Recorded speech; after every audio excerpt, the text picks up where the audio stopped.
North Korea के इतिहास में पहली बार ऐसा हुआ है कि सन की तानाशाह किम जोंग उन को पूरे वोट नहीं मिले हैं। 18,000 लोगों ने, नॉर्थ कोरिया के लोगों ने सन की तानाशाह को इस बार वोट नहीं किया, इसके खिलाफ खड़े हो गए हैं।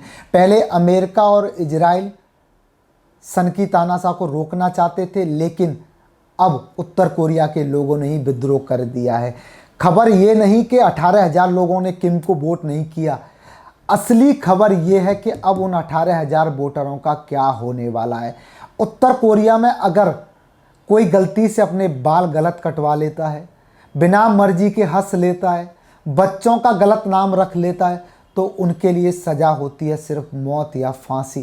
किम जोंग के जो फूफा जी हैं, एक बार गलती से मीटिंग में सो गए थे, मौत की सज़ा दी गई थी। लेकिन अब लोग सवाल पूछ रहे हैं कि इन 18,000 लोगों का क्या होने वाला है। देखिए वीडियो, आपको पता चलेगा कि उत्तर कोरिया का वो कानून क्या है।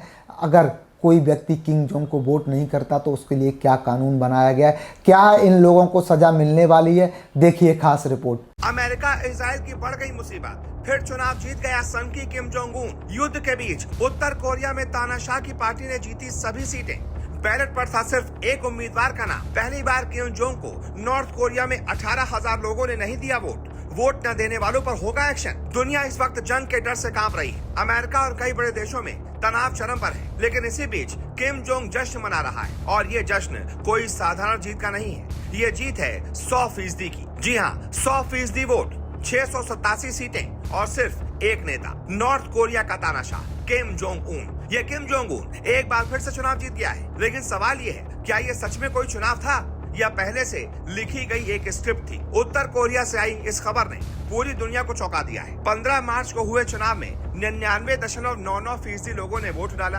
और उनमें से 99.93% लोगों ने किम जोंग उन को वोट दिया। अब जरा सोचिए, क्या दुनिया में कोई भी ऐसा देश है जहां हर इंसान एक ही नेता को वोट देता हो? न कोई विपक्ष, न कोई विरोध, न कोई विकल्प। हर सीट पर सिर्फ एक ही उम्मीदवार, जिसे पहले से ही किम जोंग ने चुना हुआ था। यानी जनता के पास कोई चॉइस ही नहीं थी। और यही वजह है, ये चुनाव नहीं बल्कि एक सिस्टमैटिक ड्रामा लगता है। कागजों में भले ही 3 पार्टियां दिखाई जाती हैं, लेकिन असल में तीनों पार्टियां किम जोंग की पार्टी के कंट्रोल में ही है।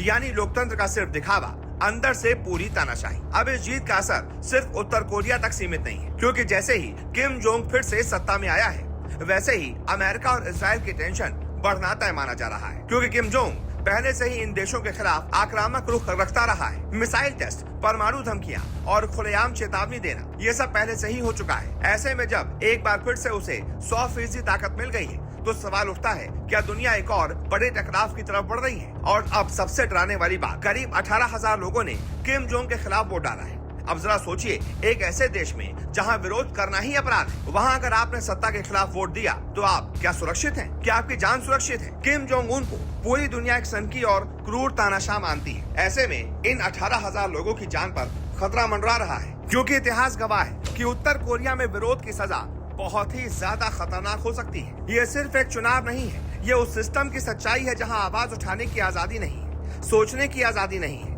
यहाँ तक कि चुनाव में चुनने की भी आजादी तक नहीं है, जहाँ वोट डालना एक मजबूरी है और परिणाम पहले से तय होता है। यही फर्क है एक लोकतंत्र और एक तानाशाही में। हमारे देश में आप सरकार के खिलाफ बोल सकते हैं, वोट दे सकते हैं, सरकार बदल सकते हैं, सड़कों पर उतर सकते हैं, अपनी आवाज बुलंद कर सकते हैं, लेकिन उत्तर कोरिया में सिर्फ एक ही नाम है और वो अंतिम सच है। और अगर कोई उस सच के खिलाफ जाता है तो उसका अंजाम पूरी दुनिया जानती है। तो सवाल आपसे है, क्या ये चुनाव है या एक मैनेज्ड शो? क्या 100% वोट किसी नेता को मिलना संभव है या ये सिर्फ डर और दबाव का नतीजा है? और क्या किम जोंग की ये जीत दुनिया के लिए एक नया खतरा बन सकती है? कमेंट करके अपनी राय जरूर बताइए।